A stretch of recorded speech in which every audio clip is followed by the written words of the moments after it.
Bismillahirrahmanirrahim. Assalamualaikum warahmatullahi wabarakatuh. Waalaikumsalam. Warahmatullahi wabarakatuh. Alhamdulillah ala ni'amihi wa syukrulahu ala taufiqihi wa saladih. Asyhadu an la ilaha illallah wa la syarika lah wa asyhadu anna Muhammadan abduhu wa rasuluh. Allahumma salli wa sallim wa barik ala nabil huda wa ala alihi wa ashabihi wa man walah amma ba'd. Ustaz Tino Wardani LC rahmatullah subhanahu wa ta'ala, juga teman-teman di MT An-Nur Indonesia Power yang dirahmati Allah.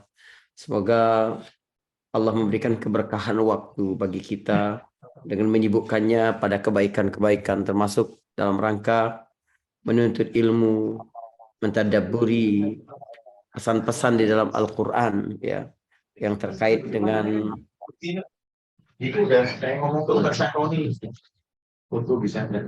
Ustaz Tino lupa mute ini kayaknya.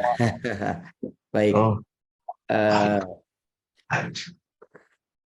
Jadi kita mengambil pelajaran dari satu kisah yang luar biasa di dalam Al-Quran. Biasanya Al-Quran itu berkisah tentang sosok-sosok tertentu yang sangat menonjol pada zamannya gitu. Tapi tokoh pada kisah hari ini adalah satu keluarga. Ini yang membedakannya dari banyak kisah di dalam Al-Quran. Jadi kita melihatnya dalam konteks keluarga, bukan dalam konteks personal. Menarik sekali bicara tentang keluarga Imran ini. Yang pertama adalah surah yang paling panjang di dalam Al-Quran setelah Al-Baqarah. Itu adalah surat Ali Imran. Jadi Allah memberi nama kepada kepada surah ini dengan nama keluarga Imran untuk surah yang paling panjang kedua di dalam Al-Quran. Itu tentu ada maksud, tentu ada tujuan, tentu ada hikmah yang Allah ingin tekankan kepada kita umat manusia. Yang kedua adalah, ini cerita tentang siapa? Ini cerita tentang keluarga Yesus. Ini tentang keluarga Nabi Isa alaihissalam. Ya, bahwa nanti ketika Nabi diutus, ketika waktu itu, Nabi ketika diutus gitu, Allah ingin memberitahu kepada para ahli kitab yang mengaku menjadi pengikut Nabi Isa alaihissalam, kami menghormati Nabi kalian, kami menghormati keluarganya, kami menghormati cerita tentangnya, kami menghormati ibunya, kakeknya, begitu. Dan kami menjadikannya sebagai teladan. Artinya, umat Islam sangat objektif dan menjadi umat yang terbuka, bahwa dia bercerita apa saja kebenaran dari Allah Subhanahu wa Ta'ala, sekaligus untuk mendudukkan bahwa risalah para nabi, termasuk yang kalian akui sebagai panutan kalian, nabi kalian, atau Tuhan bagi kalian, itu sebenarnya adalah Rasulullah yang kami mengakui sebagai seorang rasul dan seorang hamba, sebagaimana kami mengakui kerasulan Nabi Muhammad SAW dan rasul-rasul yang lain. Jadi ketika umat Nabi Nuh mengingkari satu nabi, yaitu Nabi Nuh alaihissalam, bahasa Al-Quran mereka mengingkari semua nabi. Kadzabat qaumu Nuhin al-mursalin. Umat Nabi Nuh itu mendustakan para nabi. Padahal mereka cuma mendustakan Nabi Nuh. Sebab siapa yang mengingkari satu nabi, dia mengingkari seluruh nabi. Jadi, kalau sekiranya para ahli kitab itu beriman kepada seluruh nabi, Nabi Isa dan nabi-nabi sebelumnya, tapi mengingkari Nabi Muhammad SAW, maka tidak ada artinya keimanan mereka itu. Sebab kita harus yakin dalam paket lengkap. Mulai dari Nabi Adam sampai Nabi Muhammad SAW, beriman kepada mereka sebagai utusan Allah Subhanahu wa Ta'ala. Teman-teman yang berbahagia,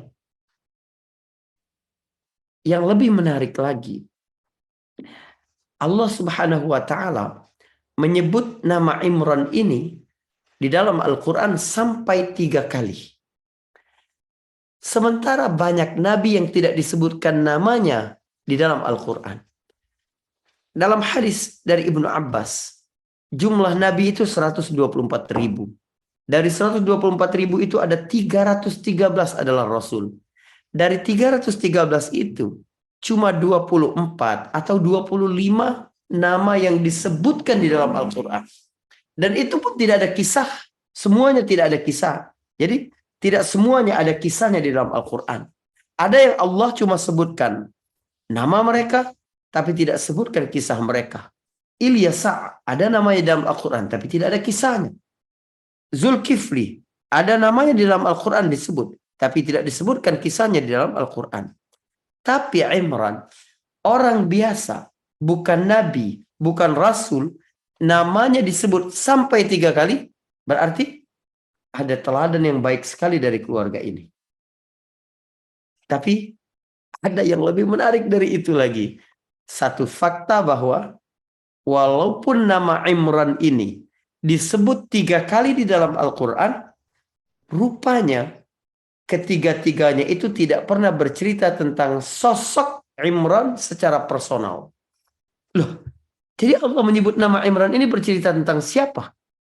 Pertama kali Allah sebutkan nama Imran ini di dalam surat Ali Imran ayat ke-33.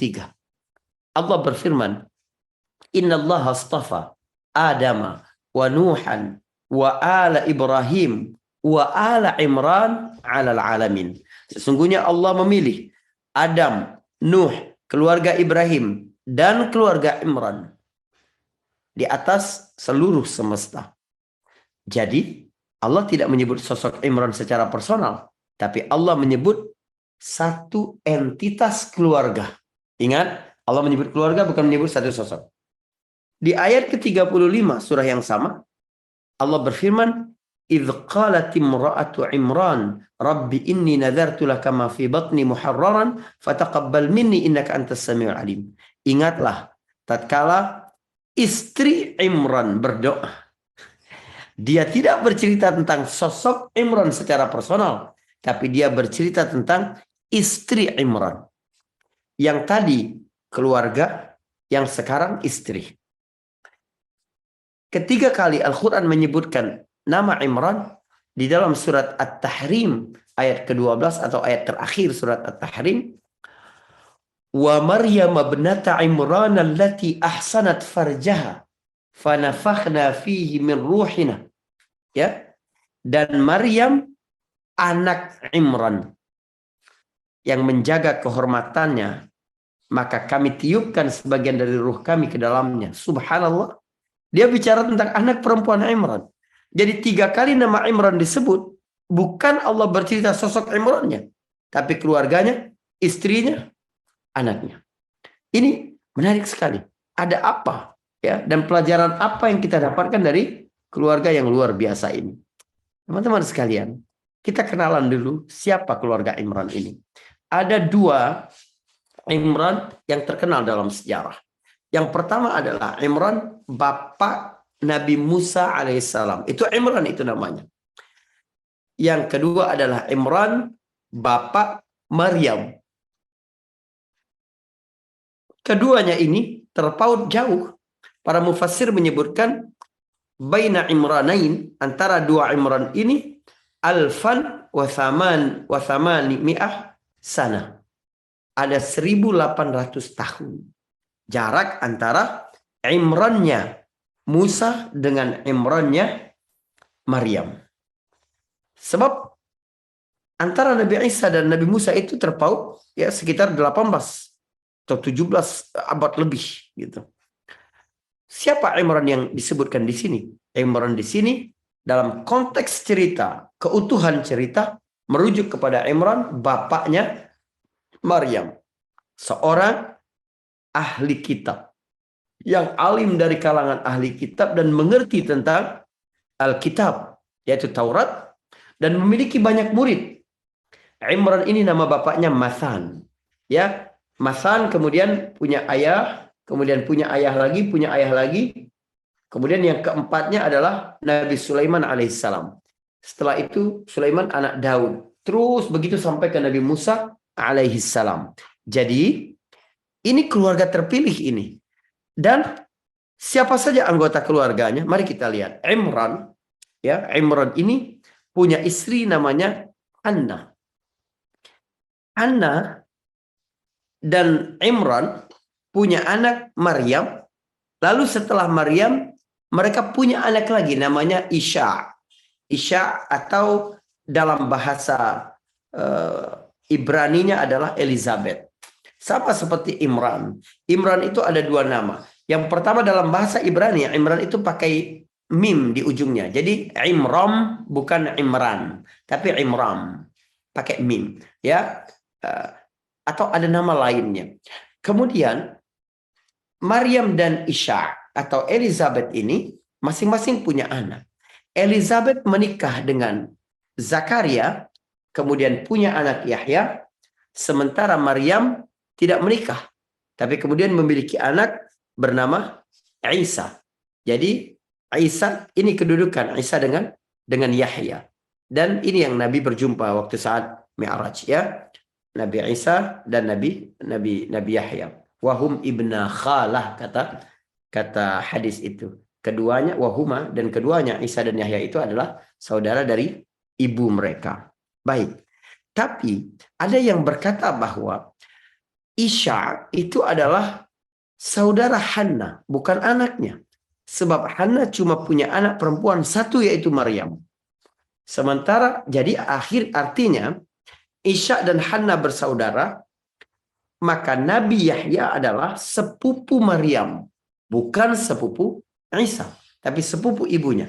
Dalam bahasa Arab sama, disebut ibn khala juga, anak dari saudara ibu, ya, walaupun itu maksudnya adalah neneknya. Baik. Bagaimana Al-Quran bercerita dan apa pelajaran-pelajaran yang kita dapatkan dari sini? Pertama, teman-teman sekalian, Allah menyebut keluarga ini dipilih oleh Allah Subhanahu wa taala. Lalu di ayat ke-34 ketika kita baca surat Ali Imran ini mulai kisah Imran. Hal pertama yang membuat keluarga ini dipilih, ya. Di antara yang membuat keluarga ini sangat terhormat adalah dzurriyyatan ba'duha min ba'd wallahu sami'un alim. Generasi demi generasi, satu keturunan sebagiannya adalah keturunan dari yang lain. Allah Maha mendengar, lagi Allah Maha mengetahui. Apa makna zurriyatan ba'duha min ba'd? Generasi demi generasi yang saling bersambung di atas kemuliaan. Ada satu pelajaran penting dalam kehidupan dari tiga kata ini. Yang pertama adalah betapa pentingnya, perhatikan, betapa pentingnya kita memilih asal keturunan ketika kita mencari jodoh. Atau ketika kita mencarikan jodoh untuk anak kita. Kalau teman-teman udah terlambat, Ustadz ngomongnya udah terlambat. Oke, buat anak-anakmu, cari ya calon, arahkan anak-anak untuk mencari calon dari keluarga yang terhormat. Ini memang pertimbangan paling penting dalam mencari jodoh adalah agama. Tapi Nabi juga sampaikan, hati-hati, ya. Ittaqu hadratid duman. Takutlah kamu dengan hadratid duman. Apa itu ya Rasulullah hadratid duman? Darah hijau namanya. Nggak tahu istilah ini. Bukan terjemahan darah biru, bukan ya. Yaitu seseorang yang baik berasal dari keluarga yang tidak baik. Kenapa bisa begitu? Sebab orang memperlakukan pasangannya itu mencontoh dari bagaimana orang tuanya dulu memperlakukan pasangannya. Saya memperlakukan istri saya, pasti ada pengaruh dari bagaimana ayah saya memperlakukan ibu saya. Istri saya memperlakukan saya, melayani saya, kemudian mendidik anak-anaknya, pasti dipengaruhi oleh bagaimana ibunya dulu, mertua saya dulu mendidik dia, dan dia melihat bagaimana ibunya dulu melayani, menghormati ayah mertua saya. Penting itu, sebab manusia adalah makhluk yang sangat pandai meniru, peniru ulung manusia ini. Maka penting kita lihat situ. Dalam sebuah riwayat disebutkan, ya, takhayyaru linutfikum fa innal irqa dasas. Ini pesan jelas sekali. Perhatikanlah kemana kamu menumpahkan bibitmu, ya. Perhatikan kemana kamu menitipkan bibitmu. Sebab faktor keturunan itu sangat mempengaruhi. Sangat besar pengaruhnya. Walaupun hadis ini dalam timbangan ahli hadis ada beberapa catatan, tapi secara makna dan didukung oleh riwayat-riwayat yang lain tentang pentingnya keturunan, maka ini penting sekali. Jadi kita perlu tanamkan kesadaran kepada anak, apalagi yang beranjak dewasa, jangan sampai terlanjur dekat dengan seseorang yang ternyata bukan dari keluarga yang baik-baik. Bukan tidak ada orang baik karena itu, bukan. Jadi orang bisa aja jadi baik walaupun dari keluarga yang tidak baik. Tapi itu adalah kasus yang pengecualian, bukan kasus umum. Orang mukmin itu selalu membangun kehidupannya di atas hukum-hukum umum. Misal, hukum umum itu kan berkata, kalau kena api terbakar. Orang mukmin takut meletakkan tangannya terkena api karena takut terbakar. Walaupun ada hukum pengecualian bahwa Allah mampu bikin api ini tidak membakar. Seperti Allah membuat Nabi Ibrahim alaihissalam selamat dari dalam situ. Tapi ada nggak orang yang berakal, yang beriman kepada Allah Subhanahu Wa Taala, walaupun keimanannya kuat sekali, kemudian dia menyodorkan tangannya ke api dengan berkata, kalau Allah bilang nggak kebakar ya nggak kebakar. Buktinya Nabi Ibrahim nggak kebakar. Nggak bisa begitu. Nah, hukum-hukum sabat, hukum-hukum yang tetap berkaitan dengan kehidupan dibuat oleh Allah Subhanahu Wa Taala untuk menjadi pedoman bagi kita. Begitu juga ketika Allah bercerita tentang keluarga ini. Begitu juga Allah ketika bercerita tentang kisah apapun di sini. Artinya seluruh kisah-kisah masa lalu yang diceritakan oleh Allah Subhanahu Wa Taala untuk menjadi pelajaran hari ini adalah cara Allah untuk mengubah kasus masa lalu menjadi hukum yang berlaku sepanjang waktu. Karena itu ketika Allah Subhanahu Wa Taala bercerita tentang Nabi Yunus alaihissalam, bagaimana dia kemudian selamat karena bertasbih, karena dia mengakui akan perbuatannya adalah bentuk kezaliman kepada Allah. La ilaha illa anta subhanaka inni kuntu minaz zalimin. Lalu Allah selamatkan Yunus. Lalu kemudian Allah mengunci cerita itu dengan satu hukum yang dapat berlaku sampai nanti hari kiamat. Apa kata Allah? Wa kadzalika nunjil mu'minin. Demikianlah kami menyelamatkan orang-orang yang beriman. Subhanallah. Kalau sekiranya Allah berkata, wa kadzalika nunji Yunus, demikianlah kami menyelamatkan Yunus, maka itu cerita masa lalu. Tapi karena Allah menyebut, demikianlah kami menyelamatkan orang-orang yang beriman, maka Allah mengubah kisah masa lalu itu menjadi hukum yang berlaku sepanjang zaman sampai nanti hari kiamat. Engkau sedang ditimpa oleh satu kesulitan karena kesalahanmu. Duniamu sedang sangat gelap dan sempit seperti berada di dalam perut ikan. Engkau bertasbih kepada Allah. Engkau memperbarui tauhid. Engkau mengakui dosamu. Allah akan selamatkan kamu. Wa kadzalika nunjil mu'minin. Baik. Apa yang kita pelajari pertama-tama dari keluarga Imran tadi? Keturunan yang baik. Zurriyatan ba'duha min ba'd tadi apa artinya? Arti yang pertama tadi, faktor keturunan sangat menentukan. Pelajaran kedua dari kata zurriyatan ba'duha min ba'd adalah keturunan itu adalah amanah. Maka kamu harus jaga, jangan sampai kamu mengkhianati garis keturunan yang baik di tengah masyarakat berakhir dalam dirimu. Artinya begini, engkau berasal dari keluarga yang dermawan. Orang-orang kenal dulu ayahmu menyumbang untuk masjid segini, kakekmu begini, buyutmu begini. Tiba-tiba sekarang ada satu proyek kebaikan untuk kepentingan umum, rumah ibadah, rumah Quran, jembatan, WC umum atau apapun di situ, kamu nggak terlibat di situ. Sehingga orang-orang akan berkata bahwa ya si fulan, padahal dulu kakeknya adalah seorang dermawan, bapaknya dermawan. Iya, dari buyut-buyutnya dulu dermawan semua. Tapi sekarang nggak bisa diharapin sama dia. Jangan sampai berhenti nilai kebaikan keluarga pada diri kita. Harus zurriyatan ba'duha min ba'd. Sebagaimana kamu dapati nilai-nilai kebaikan dari keturunan-keturunan, garis keturunanmu yang lalu, begitulah kamu harus melestarikan kepada generasi-generasi keturunan-keturunan berikutnya darimu. Keluargamu adalah keluarga yang cinta ilmu, kemudian berpendidikan, kemudian agamanya bagus. Jaga terus itu. Jangan sampai berhenti pada diri. Baik. Kemudian pada ayat ke-35 ya, kita bukan bicara tafsir tapi kita bicara padahal banyak ya rahasia-rahasia kesusastraan dan mukjizat bahasa Al-Qur'an dari setiap kata di kisah ini. Hal kedua yang menjadi faktor keluarga ini menjadi keluarga pilihan adalah keluarga ini penting buat kita. Keluarga ini adalah keluarga yang memiliki visi ke depan. Keluarga yang memiliki cita-cita. Dan cita-citanya sangat agung, yaitu menjadi keluarga yang bertauhid kepada Allah Subhanahu wa taala. Maka apapun dilakukan oleh keluarga ini untuk mewujudkan cita-cita itu. Ini penting banget. Saya pengen bicara sesuatu yang aplikatif banget buat kita. Jangan-jangan keluarga kita selama ini adalah keluarga yang tidak punya tujuan, tidak punya cita-cita. Keluarga ini seperti sebuah pesawat.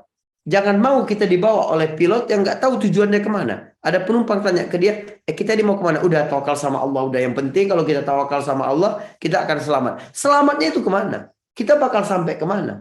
Ada banyak orang. Coba, kalau sekiranya berapa jumlah kaum muslimin di Indonesia ini? Misalnya 90% dari 270 gitu kan, atau 85%, berarti sekitar 225 juta. Dan 225 juta itu ada berapa keluarga? Coba ya, ada 70 juta misalnya, 70 juta keluarga muslim di Indonesia ini misalnya. Saya nggak tahu, nggak ada rujukan dari BPS. Ada 70 juta keluarga muslim di Indonesia. Kalau sekiranya separuh saja dari 70 juta itu adalah keluarga yang memiliki visi dan misi, keluarga yang memiliki cita-cita, luar biasa. Umat Islam di Indonesia ini akan mengakselerasi kebangkitan bagi umat ini. Penting teman-teman sekalian. Jangan sampai kita capek-capek membentuk keluarga tapi nggak ada tujuannya. Jadi apa yang harus kita lakukan, Ustadz? Nanti pulang ke rumah, panggil istri. Ya, ambil pena, ambil kertas, tanya sama istri, Ma, kita ini sebenarnya udah punya belum ya tujuan berkeluarga ini apa? Kita catat tujuannya apa saja. Lalu dikerucut, apa tujuan paling penting? Apa visi besar dari berkeluarga ini apa? Apa yang kita inginkan dengan menikah? Apa yang kita inginkan dengan hidup serumah? Apa yang kita inginkan dengan memiliki anak? Apa yang kita inginkan ketika kita menyekolahkan anak? Apa yang, coba kita sama-sama ngelihat nih. Sehingga apa yang kita lakukan sudah benar tidak mendekatkan kita kepada tujuan. Jangan sampai kalah kita dengan keluarga-keluarga. Misalnya ya, para pengusaha-pengusaha di Brazil itu, mereka biasa pergi ke klub-klub pertandingan sepak bola gitu, klub-klub olahraga itu. Dia lihat mana kalau anak mereka sudah gadis gitu, udah remaja, dia akan cari jodoh untuk anaknya itu. Dia cari yang paling berbakat di situ. Dia cari lihat gitu. Untuk apa? Dia pengen punya cucu yang merumput di Piala Dunia. Coba lihat. Cita-cita begitu banyak sekali orang Brazil. Ini orang Brazil ini, sebelum menikahkan anaknya, dia sudah punya visi dalam berkeluarga. Walaupun visinya duniawi ya, tapi ada visi. Jangan-jangan kita selama ini nggak ada visi dalam berkeluarga. Apa gunanya kita berkeluarga ini? Apa? Coba. Dalam sebuah hadis disebutkan, Allah menurunkan rahmat bagi seorang laki-laki yang bangun malam, ya, rahimallahu rajulan, yang bangun malam untuk sholat, lalu membangunkan istrinya untuk sholat bersama dia. Kalau istrinya enggan, dia percikkan dengan air. Allah menurunkan rahmat bagi seorang perempuan yang bangun malam, lalu bangunkan suaminya. Suaminya nggak mau, dia percikkan air. Oh, untuk mendapatkan kasih sayang Allah dalam kehidupan ini, keluarga kita harus menjadi keluarga yang saling menguatkan dalam ketaatan. Tujuan kita hidup ini apa? Tujuan kita hidup ini untuk beribadah kepada Allah. Wa ma khalaqtul jinna wal insa illa liya'budun. Kita ini ada di bumi ini untuk apa? Untuk menjadi khalifah ya mandat Allah yang mengurus alam semesta. Berarti segala sesuatu yang kita lakukan dalam kehidupan ini harus ada visi yang mendekatkan kepada tujuan-tujuan utama. Berkeluarga ini benar tidak mendekatkan kita, membuat kita saling menguatkan untuk taat di jalan Allah. Berumah tangga ini benar tidak meneguhkan peran kita sebagai hamba bagi Allah. Suami istri beserta anak-anak benar tidak selalu upgrade secara bersama kemampuan mereka untuk menjadi khalifah yang baik. Amanah dengan yang Allah sampaikan, yang Allah titipkan dalam kehidupan mereka. Itu harus menjadi visi kita. Baik, mari kita lihat bagaimana visi keluarga tauhid ini diwujudkan dalam keluarga Imran. Idz qalat imra'atu Imran. Ingatlah tatkala wanita istri Imran ini berdoa, "Ya Allah, aku bernazar bahwa apa yang ada di perutku sekarang itu akan aku ikhlaskan ya, seluruhnya mengabdi kepadamu. Maka terimalah dariku, sesungguhnya engkau maha mendengar lagi maha mengetahui." Menarik sekali doa Hannah istri Imran ini. Kenapa menarik? Pertama, kita harus berempati kepada para pelaku sejarah. Kita harus kenal dia, tahu persoalannya, tahu keadaan hidupnya ketika dia melakukan sesuatu atau mengucapkan sesuatu. Anda tahu bagaimana keadaan Hannah istri Imran ketika berdoa ini. Hannah adalah seorang perempuan tua yang sudah lama berkeluarga dan tidak memiliki anak. Teman-teman bayangkan apa yang ada di dalam benak seorang perempuan ketika dia berada di usia senja dan belum memiliki anak. Apa? Dia pikir nanti siapa yang akan menemaninya di masa tua? Siapa yang akan merawatnya nanti kalau dia sudah lemah? Dengan siapa dia hidup kalau suaminya nanti sudah meninggal? Dia pikirkan keadaan dirinya. Ujian dari Allah Subhanahu wa taala. Ya, kita doakan teman-teman yang belum memiliki anak agar Allah mudahkan memiliki keturunan. Kalaupun tidak, maka jangan bersedih karena jalan kebaikan itu banyak sekali. Allah yang memeliharamu sampai akhir hayat. Ya, lihat ibumu Aisyah radhiyallahu anha. Diuji oleh Allah Subhanahu wa taala. Kurang sayang apa Allah kepada Aisyah? Begitu juga kurang sayang apa Rasulullah kepada Aisyah. Tapi Allah uji. Ya, segala sesuatu sudah ada bagian-bagian dalam kehidupannya. Allah yang membagi-bagi. Ini Allah bagi rezekinya yang melimpah. Oh ini anak. Oh ini ijazah. Oh ini kedudukan. Oh ini kesehatan yang kurang. Oh ini selalu begitu. Nahnu qasamna bainahum ma'isyatahum. Ya, kami yang membagi-bagi kehidupan mereka secara adil dalam seluruh dimensi-dimensi kehidupan. Ada kesehatan, ada kepintaran, ada rezeki, ada materi, ada ya macam-macam. Allah bagi setiap orang itu kurang di sini, lebih di sini, cukup di sini, tidak cukup di sini. Selalu begitu. Tapi saya mengajak teman-teman untuk berempati. Bagaimana perasaan seorang perempuan yang belum memiliki anak pada usia senja? Dia berpikir nanti dia tua bagaimana, dia apa bagaimana, dia coba. Tetapi lihat perempuan ini. Ketika dia tahu bahwa dia sedang mengandung, langsung dia kembali kepada cita-cita awal keluarga ini. Dia pingin anaknya, anak yang mengabdi kepada Allah. Memberikan seluruh hidupnya untuk kepentingan umat manusia. Untuk kemanfaatan bagi peribadatan kepada Allah Subhanahu wa taala. Hannah ingin anaknya ini beribadah di Masjidil Aqsa dan mengabdi, membersihkan, menjamu tamu-tamu Masjidil Aqsa. Jadi ibadahnya, ibadah ritualnya kepada Allah terjaga, dia terikat dengan masjid dan dia memberikan manfaat bagi orang lain karena menjaga masjid itu sekaligus menjamu para tamu-tamu masjid itu. Gak kepikiran dia, kamu gak punya anak loh, gitu. Tapi begitu kamu tahu kamu sedang hamil, kamu pingin anakmu itu semuanya untuk Allah. Apa arti muharraran? Ya Allah, aku bernazar kepadamu. Apa yang ada dalam perutku ini, dalam rahimku ini muharraran. Arti muharraran itu mukhlisan, ikhlas.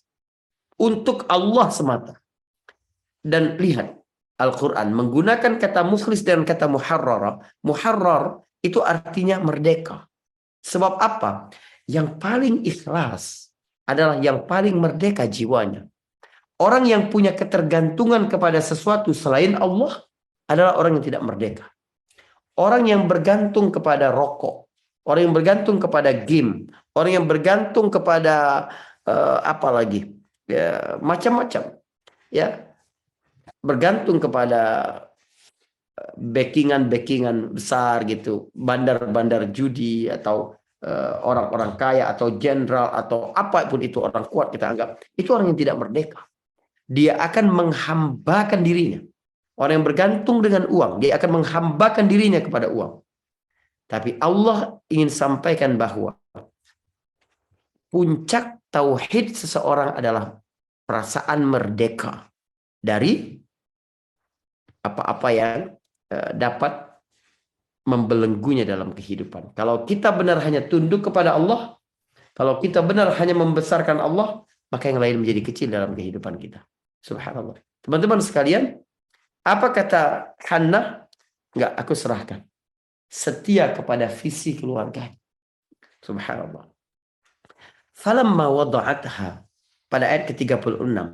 Tapi ketika Hannah melahirkan bayi itu, qalat rabbi inni wada'tuha untha wallahu a'lamu bima wada'at wa laysa dzakaru kal untha. Ya Allah, ternyata bayi yang aku lahirkan ini adalah seorang perempuan. Artinya Hannah ini harap bahwa yang lahir adalah seorang bayi laki-laki. Tapi ternyata yang lahir adalah perempuan. Kata Allah, Allah lebih tahu apa yang ada dalam kandungan Hannah. Allah sudah tahu sejak awal bahwa itu adalah perempuan. Dan laki-laki tidak sama dengan perempuan. Ini menarik. Kata-kata di sini menarik. Ya, kalimat di sini menarik. Pertama, Maryam punya harapan kebaikan bagi keluarganya. Dan dia yakin kebaikan itu akan optimal kalau bayinya adalah laki-laki. Ini harapan Maryam. Harapan Hannah, ibunya Maryam. Tapi kemudian yang Allah berikan adalah bayi perempuan. Logika penting dalam berdoa adalah seseorang ketika meminta kepada Allah. Perhatikan, ini rumus bahagia banget berhubungan dengan Allah. Ketika kita meminta kepada Allah, maka berarti kita sedang mengajukan proposal apa yang terbaik bagi kita, mengajukan proposal meminta yang terbaik bagi kita. Yang terbaik bagi kita. Menurut siapa? Menurut ilmu kita yang terbatas. Tapi begitu dia sampai kepada Allah, maka Allah Subhanahu wa taala bukan mengabulkan doa itu berdasarkan yang terbaik menurutmu, tapi yang terbaik menurut ilmu Allah yang tidak terbatas. Maka kata Umar, aku bahagia dengan satu kebahagiaan kalau aku berdoa dan dikabulkan sama Allah. Bahwa doaku dikabulkan. Tapi kalau aku berdoa lalu Allah berikan yang lain, Allah tidak kabulkan, aku dua kali bersyukur. Syukur bahwa aku masih meminta kepada Allah. Yang kedua, syukur Allah mengganti sesuatu yang lebih baik daripada apa yang kupinta. Subhanallah. Betapa luar biasanya prasangka baik kepada Allah Subhanahu wa taala. Logika berdoa ini. Kita kalau minta sesuatu, kita anggap itu yang paling baik untuk kita. Kita sering merasa kecewa kepada Allah. Nabi Zakaria tidak pernah merasa kecewa. Kenapa? Karena dia tahu Allah pasti berikan yang terbaik. Saya berikan contoh misalnya teman-teman sekalian. Anakmu kelas 4 SD, 5 SD, tiba-tiba pulang sekolah agak murung gitu ya, agak galau begitu. Terus dia bilang, "Papa, tolong beliin aku pistol." Dia bilang, "Apaan ini? Kelas 5 SD coba mau minta beli pistol." Tadi teman-teman ganggu aku. Teman-teman itu emang sering bilang sesuatu yang menyakitkan hati aku. Aku mau tembak mereka itu semua. Kan gitu mereka. Coba.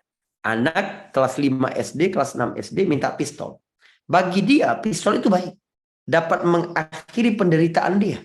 Kehormatan dia. Dia bela dengan itu. Tapi sebagai orang tua, Anda beli apa enggak anak Anda ini pistol? Tentu enggak. Karena Anda tahu.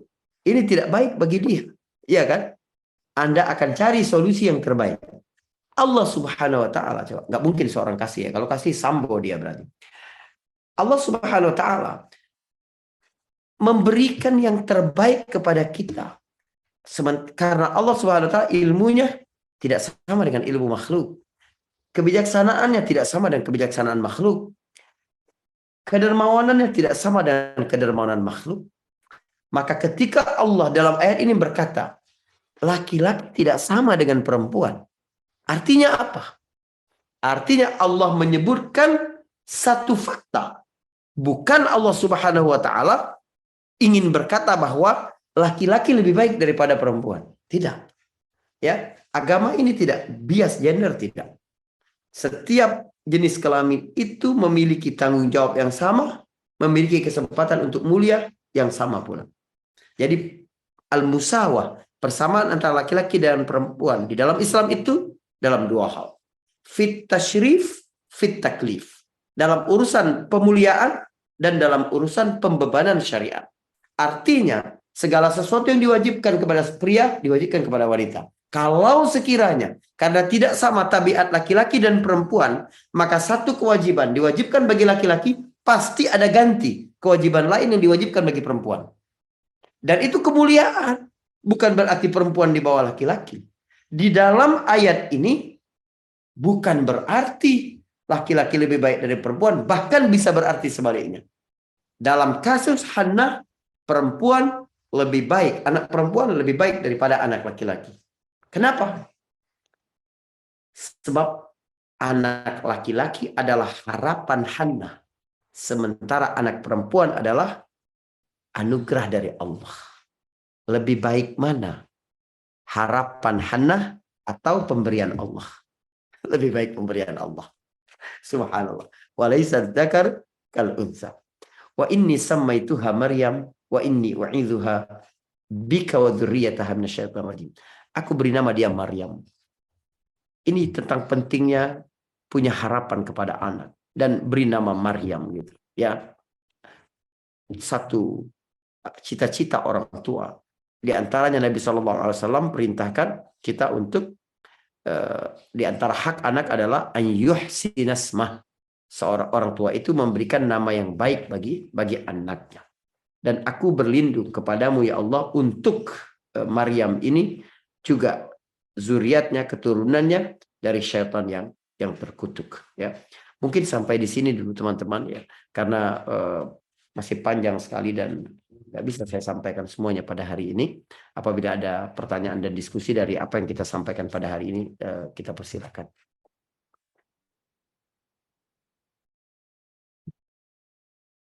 Silakan kalau ada yang mau tanya langsung.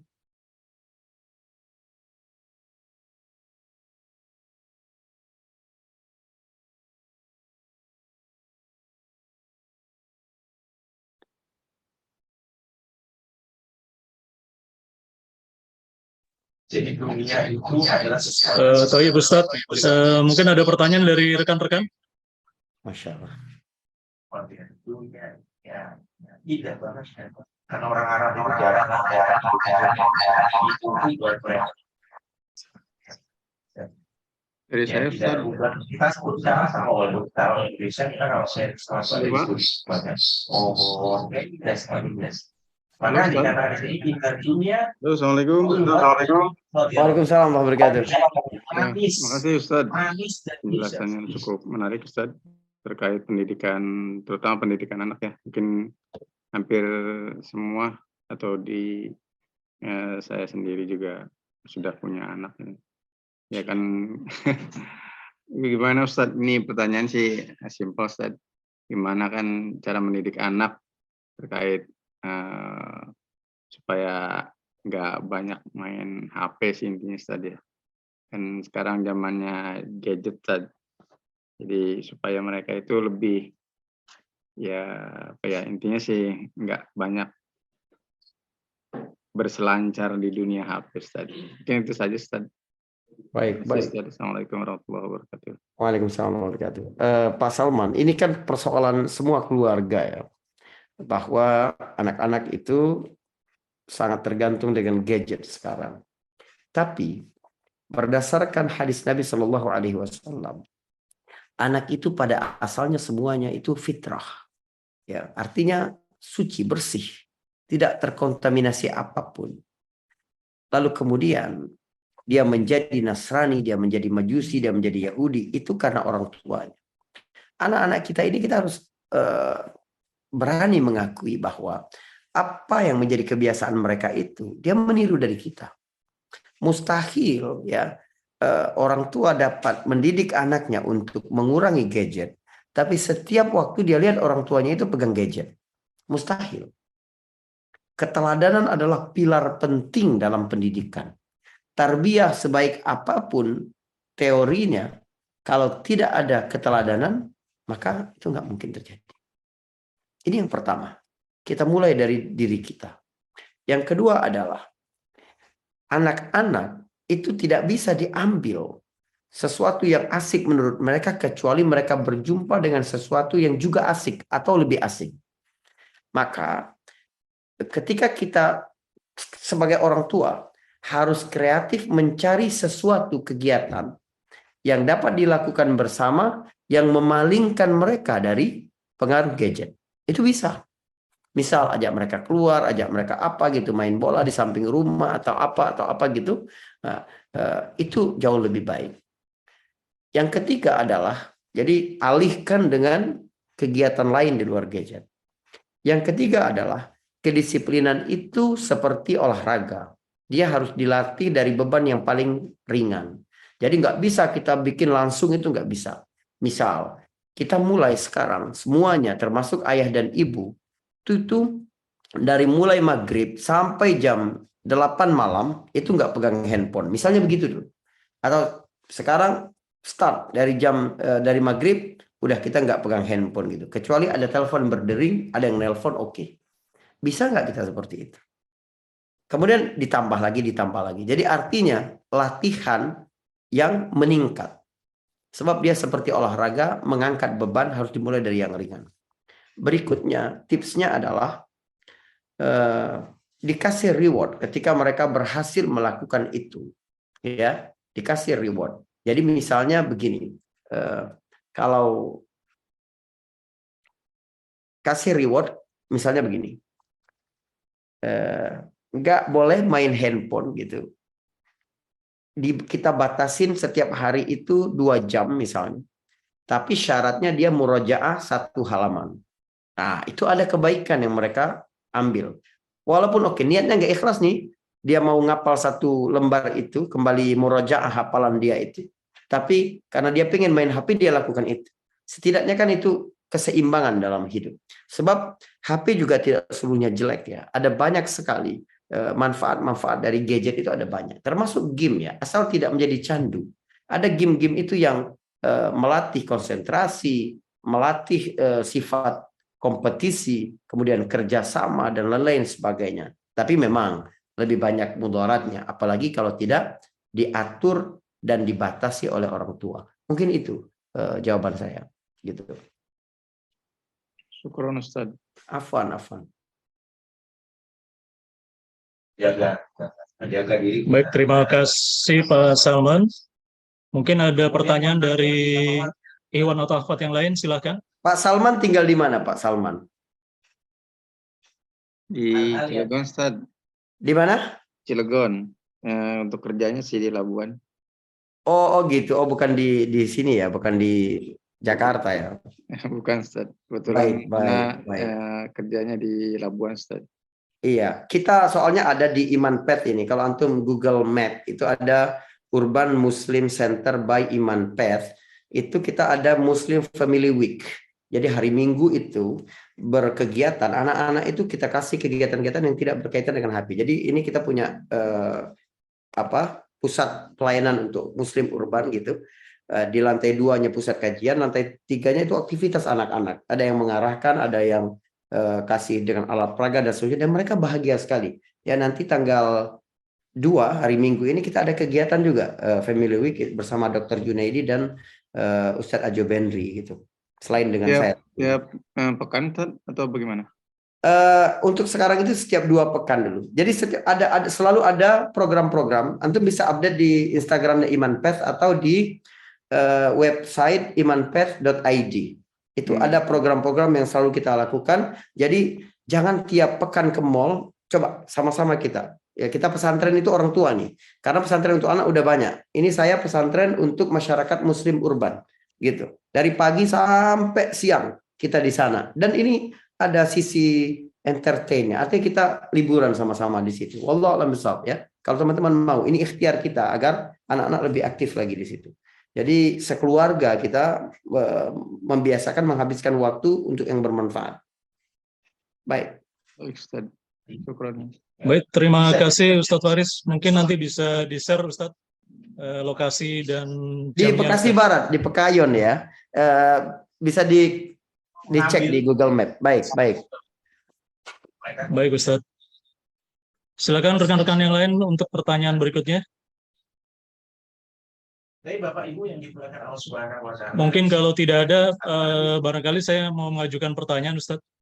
Siap, siap. Masya Allah. Kan kita di dalam keadaan modern ini kan sudah sering sekali tujuan hidup kita nih untuk konsumen ya, untuk bagaimana mengkonsumsi sesuatu ya. Dan materialisme itu sudah menjadi tujuan kita ya Ustadz ya. Nah tadi terkait zuriyah tadi ya, keluarga yang terhormat. Nah ini bagaimana mendudukkan hal ini ya Ustadz dengan kondisi modern yang hal ini kadang-kadang menjadi tuntutan juga ya. Nah kira-kira seperti apa ya Ustadz?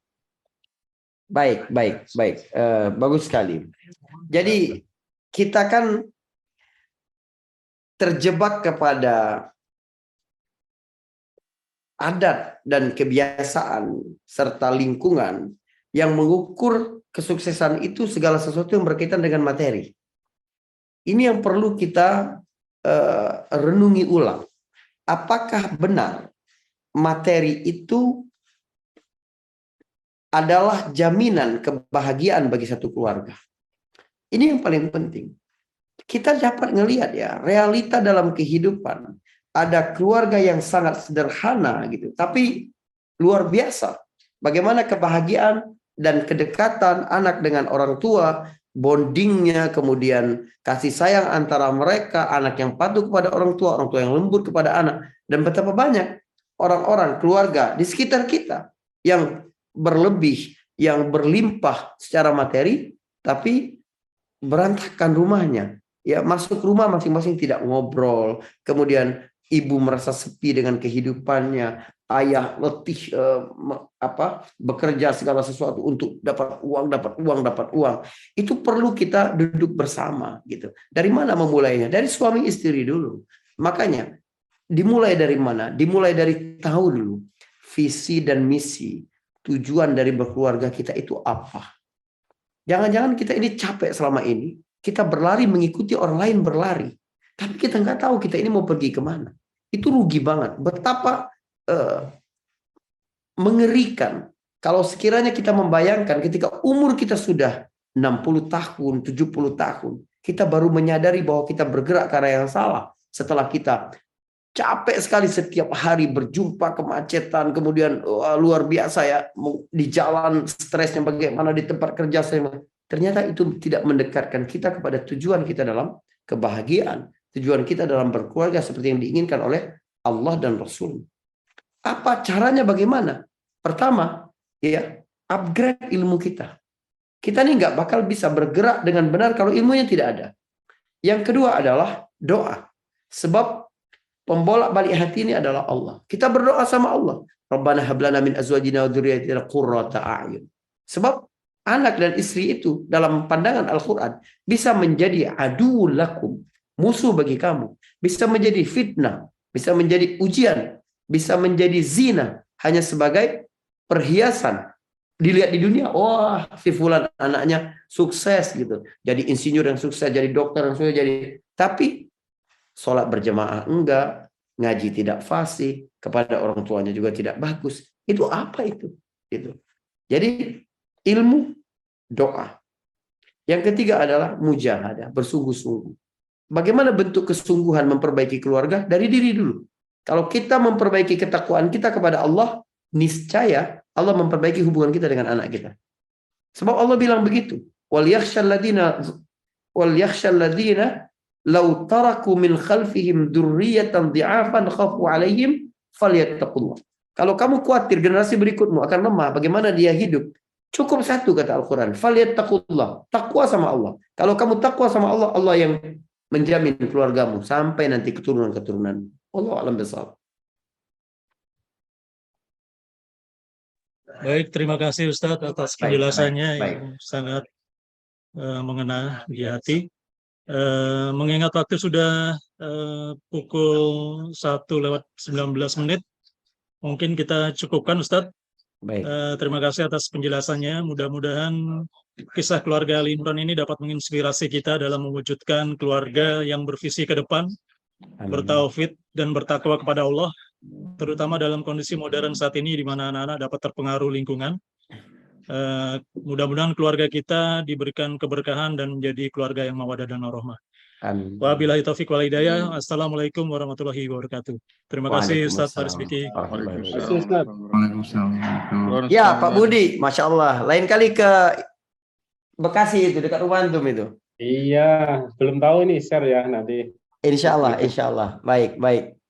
Saya pamit semuanya. Sehat terus insya Allah. Terima kasih Ustadz Faris. Mudah-mudahan 2 pekan lagi kita offline Ustadz. Insya Allah. Saya rindu ini Masjid An-Nur. Amin. Tanahkan baru. Baik.